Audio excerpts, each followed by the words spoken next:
প্রিয় বন্ধুরা, আপনারা দেখতে পাচ্ছেন ছোট্ট একটি হাঁসের খামার। এখানে হাঁস আছে 116টা। তো অনেক দিন হলো ভিডিও দিতে পারি না, তার জন্য আন্তরিকভাবে দুঃখিত। তো এই হলো বর্তমান পরিবেশ। এখন নতুন করে কিছু আপডেট দেওয়ার জন্য আর কি, আমার খামারের কি অবস্থা সেই আপডেটটা দেওয়ার জন্যই আমি মূলত ভিডিওটা করতেছি। তো এখানে 116টা হাঁসের মধ্যে আজকে ডিম পারছে হলো 92টা। আজকের ডিম পারছে 92টা। আর গত হাটে আমি ডিম বিক্রি করছি 1750 টাকা করে শও, অর্থাৎ 17 টাকা 50 পয়সা পিস, 70 টাকা হালি হয় মেবি। তো এখানে আমার বর্তমান খাবার চলতেছে হলো 18 কেজি, অর্থাৎ 16.5 কেজি হলো খাদ্য, লেয়ার ওয়ান খাদ্য, আর 1.5 কেজি ধান। 3 অক্তে বিভক্ত করে দেই, সকাল দুপুর এবং রাত 3 অক্তে বিভক্ত করে খাওয়াই। তো বর্তমান হাঁসের যে স্বাস্থ্য মোটামুটি ভালো অবস্থানে আছে এরা। আজকে ডিম পারছে 92টা। যেহেতু আজকে গত হাটে ডিমের দাম একটু বৃদ্ধি পাইছে, অনেকটাই বৃদ্ধি পাইছে। তো বৃদ্ধি পাওয়ার কারণে লাভের পরিমাণটাও বৃদ্ধি পাইছে। তো আমার বর্তমানে 18 কেজি খাদ্যের খরচ পড়তেছে হলো 890 টাকা দিন।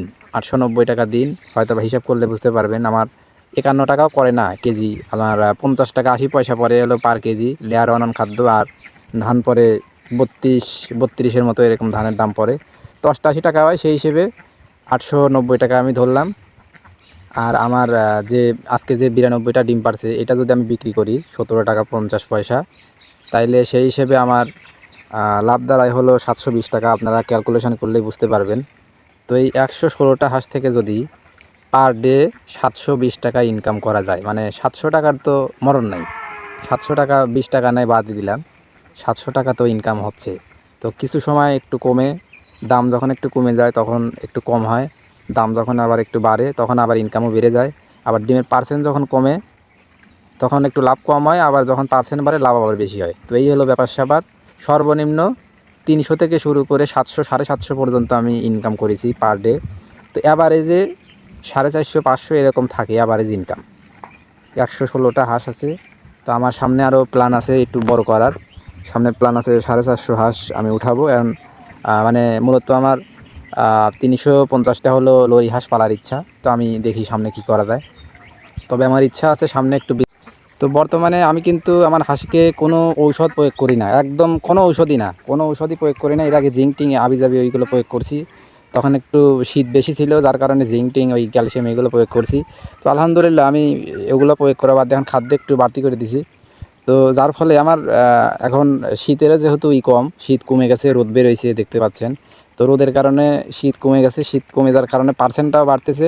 আবার ডিমের যে সাইজ আকারে অনেক বড় হয়ে গেছে। আমি হয়তোবা সামনে আমি দু একদিনের মধ্যেই ডিমের একটা দেবো আর কি, আমার ডিম তোলার দেবো, এবং ডিম হাটে গিয়ে কয় টাকা বিক্রি করি সেটারও একটা ভিডিও দেব। তো সাবস্ক্রাইব করে পাশেই থাকবেন। এই তো। আর বর্তমানে এই হলো হাঁসের পরিস্থিতি, আপনারা দেখতে পাচ্ছেন।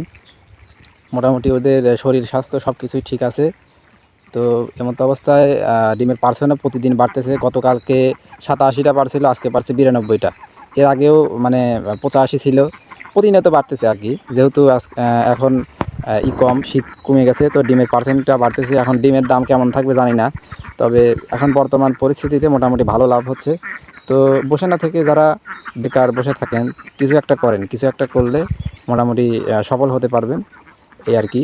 তো আমি মোটামুটি আমার এই যে এখানে একটা মুরগির ঘর আছে, আমি মুরগির ঘরে এখনও কারেন্ট পাইনি, অনেক নাজেহালের মধ্যে দিয়ে যাচ্ছি, কারেন্ট এখনও পাইনি। তো পাইলে পারে ওইখানে ব্রয়লার উঠাবো। তা আপাতত আমার হাঁস দিয়ে যে ইনকামটা হচ্ছে মোটামুটি ভালোভাবে সব কিছু চলতেছে। আমি যেহেতু গ্রামে থাকি, গ্রামে খরচ সব কিছু কম, তো এই হিসেবে মোটামুটি আমার এই হাঁস থেকে মোটামুটি আমি ভালোই চলতে পারি। যদিও বাড়ির খাই বাড়ির পরি, মানে এক কথায় বাপের খাই বাপের পরি। আর আমার যা ইনকাম এগুলো সব আমার নিজস্ব আর কি। তো এই হলো বিষয়। তো সবাই ভালো থাকবে, সুস্থ থাকবেন, এবং আমার জন্য দোয়া করবেন যেন খামারটা ভালোভাবে পরিচালনা করতে পারি। আল্লাহ হাফেজ।